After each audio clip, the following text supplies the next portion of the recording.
Want to begin learning how to read tarot intuitively? If so, keep watching.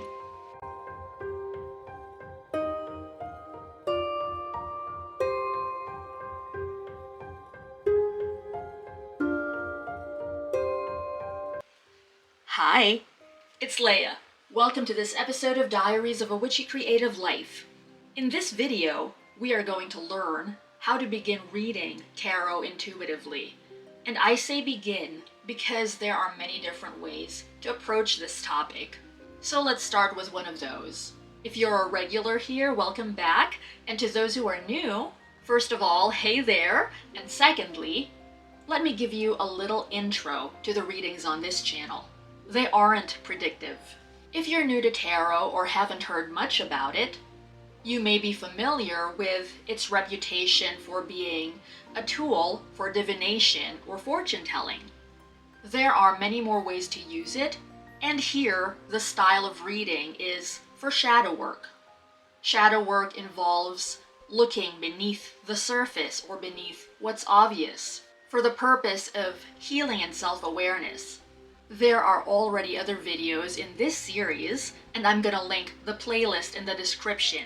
That way you can get a better idea of what shadow work is, see other examples of demo readings in action, basically get familiar with the system that we follow here, which is based on my personal way of reading.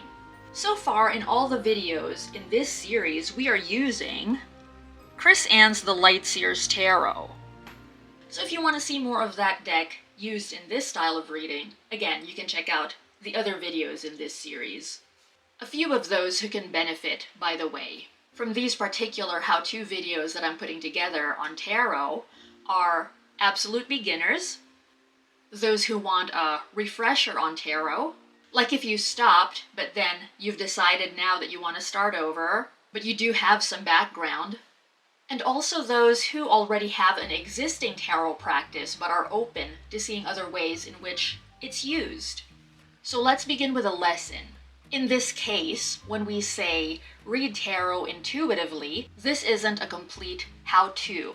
I think I'm gonna put out more videos on this subject alone, covering different ways that tarot can be read intuitively. So here, let's take the approach of someone reading tarot for themselves. If you're interested in reading the cards for someone else, you can use the spread in this video as well and tailor it to that purpose. And what we're focusing on here is looking for a possible solution to a situation or issue or problem. There's another video in this series that covers a similar topic, which is the problem and solution spread, so watch that as well if you're interested in it. But the difference between that video and this one is, instead of picking cards without seeing what the images on them are, we are actually putting the whole deck face up and choosing based off of a particular vibe that we're looking for. Okay, so what we're going to do is identify the situation you would like to improve or find a solution to. It's important that you have that clear because how the reading proceeds is based off of that as a foundation. So if you have to, in order to keep your clarity, write it down. Now once you're clear, lay your cards face up in front of you. And you'll be picking 3, which I'm going to explain in just a few moments. And by all means, if you truly are sincere in treating this as sacred time, a sacred ritual, you can get into the right frame of mind to do a reading before you proceed. You can clear your space, set the stage for this, etc.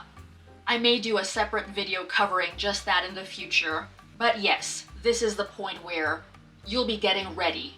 In fact, before you even lay out the cards. You can psych yourself by preparing as you would in an actual reading. Okay, so once the cards are face up in front of you, for the first one that you're picking, go ahead and choose one that reflects how you're currently feeling about this situation.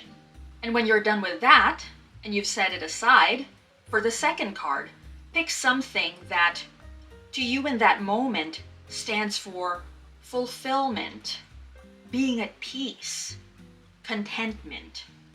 And once you've selected your second card, for the third, choose one that looks to you like joy or happiness in action. The way you're going to be laying them out is the first card you choose goes on the left. The second card you picked goes on the right. And the third is in the middle. So the only reason these aren't flipped over is because I want the focus to be on each card as I do flip it over. But of course, for you, you already know what each card is. So let's have a sample situation here. Let's say the person doing the reading for themselves is feeling depressed. The issue, because remember, we do have to identify something in particular, is that they're feeling like life has no meaning. They're feeling so down, and they want a way out of that. Now let me tell you what each of the three cards stands for. So the first is pretty obvious. I had already mentioned it when I was giving instructions about what to pick. It symbolizes the situation. The second card stands for the goal or the ideal destination. And the third is how you're going to get there. So the possible solution. And if you notice, the third card being in the middle is because it is the bridge. It bridges where you currently are to where you want to get to. And I also want to say, by the way, before we flip any of the cards over, when you're picking your cards, even if you already have a background in tarot, don't think logically. See how the images speak to you. Go with the emotions that you might be feeling as you look at each card. And that is the intuitive part here. And while I'm sure there's probably other people who use a similar spread like this is something that I use that I came up with. Now let's flip the cards over one by one. So the first one is the situation. And what I picked was the Ten of Swords. And what we are going to do here is, whether you have any familiarity or not with the cards, we are going to include the guidebook as an oracle in the process. So there's absolutely no issue here, whether you're a total beginner or you already have some knowledge of the card meanings. And if the card deck you're using doesn't have a guidebook or doesn't have a detailed guidebook, you can also use a tarot book with meanings. And if you watch the first video in this series, which is how to read tarot instantly, it follows a similar process in that the guidebook plays a role in the reading as well. And that's beyond just turning to it for the meanings. Let me show you. For the Ten of Swords, this is what we have right here.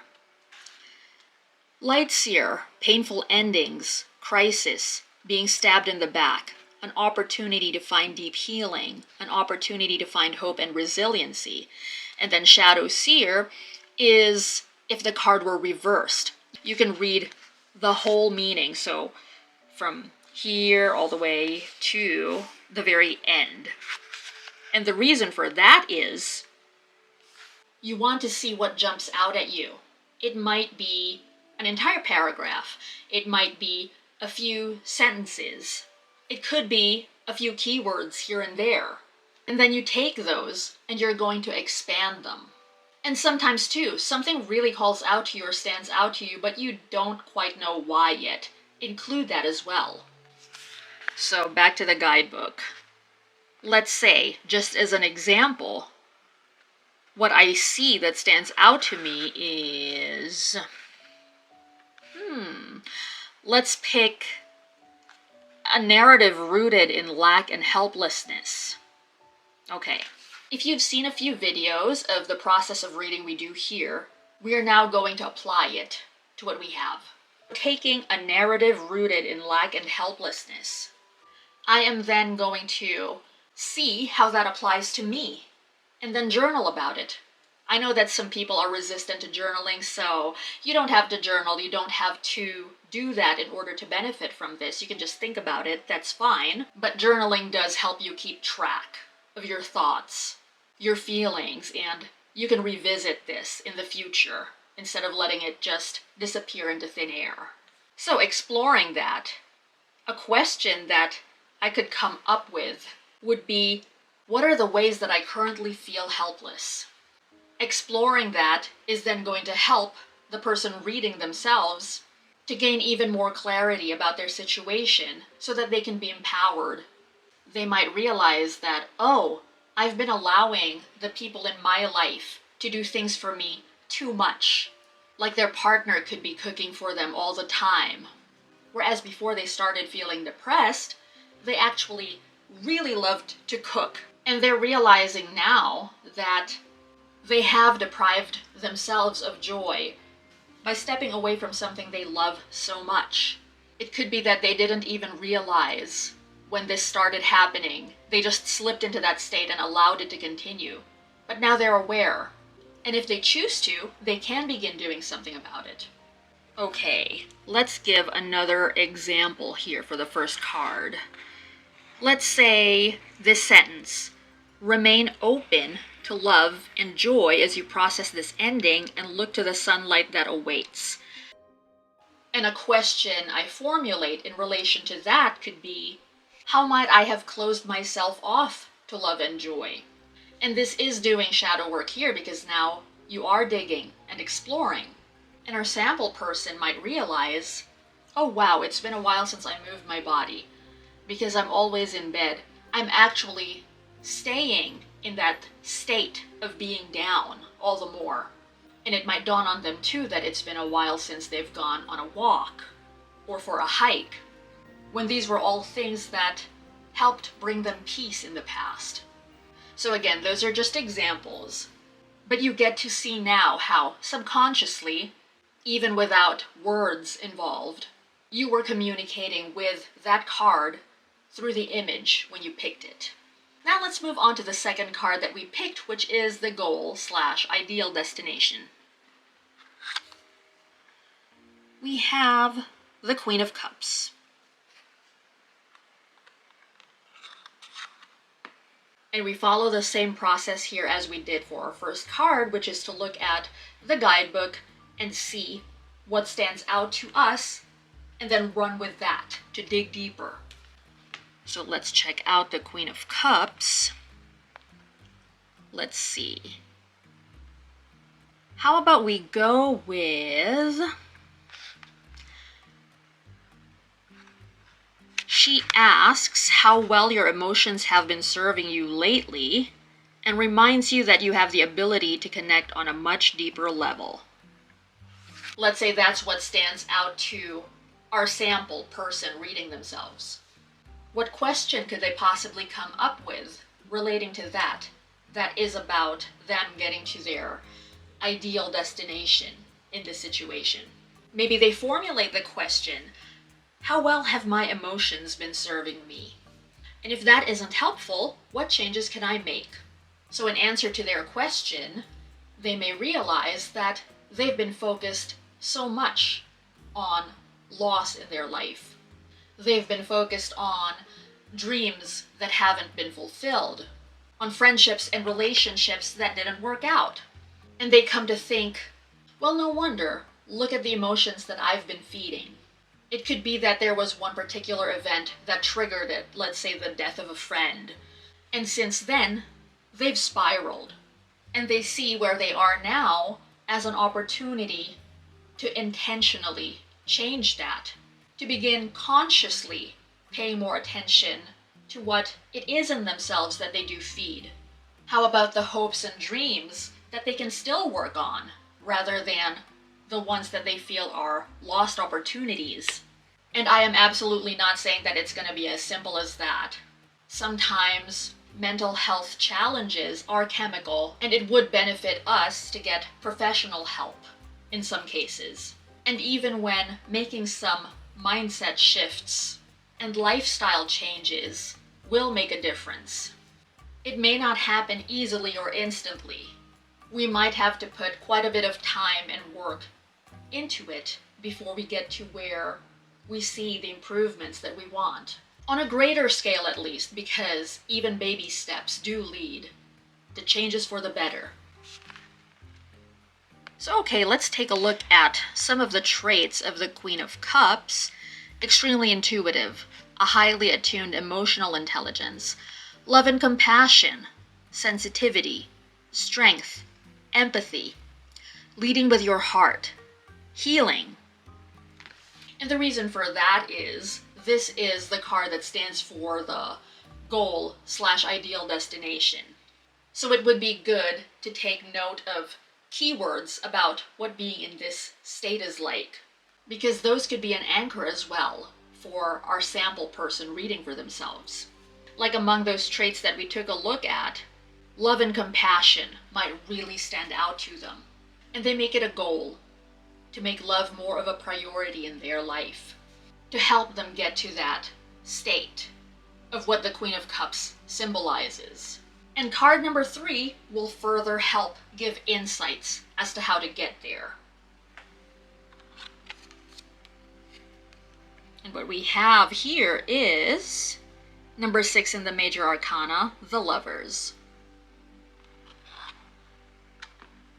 Following the same process as with the previous 2 cards, we open up the guidebook or the book you're using. And this is what we have here for the Lovers.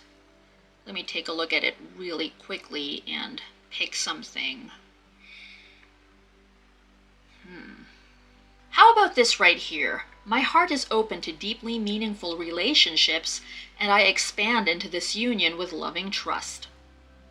What question can our sample reader formulate out of that to help guide them? Let's keep it simple. How can I open my heart to deeply meaningful relationships? It doesn't have to be so complex. If you're inspired, you can dig deeper into the words or sentences that stand out to you, but sometimes taking them as they are and formulating them into a question will work just fine. And what could be their answer to that question? It could be that they see now how they've been shutting out their family. And this was even before they became depressed. As they contemplate, they realize that they haven't been sharing a lot of themselves, a lot of their thoughts, their feelings with their partner. Even when their partner reaches out, even when their partner is affectionate towards them, they are in a committed relationship. Let's say it's a domestic partnership or a marriage and they live together and have been together for years. But they see now that they haven't truly let their partner in. They've always pushed them away in some form or other, which has resulted in them not feeling as loved or as supported, even if their partner does offer them that, because they don't let them in. They have an opportunity now to experience love in a fuller sense. And again, following up with action can be challenging even when we realize this, so it's not a guarantee that things are going to improve or that they're going to improve immediately. Sometimes it takes time, or for others, without the action, it won't improve at all. But for someone who is serious about making changes for the better, a spread like this, concise though it may be, is the beginning to bringing more insights into your life that you can then act on. Thank you so much for joining me for this video. If you enjoyed it, there are so many other similar videos on this channel, so please subscribe if you haven't yet. Also, I'll be back soon with many more inner awareness, shadow work, healing, tarot type videos. So stay tuned for those. So subscribe and get notifications for this channel so you don't miss a thing. In the meantime, take care of yourself. Till next time. Bye for now. Lots more Diaries of a Witchy Creative Life coming soon.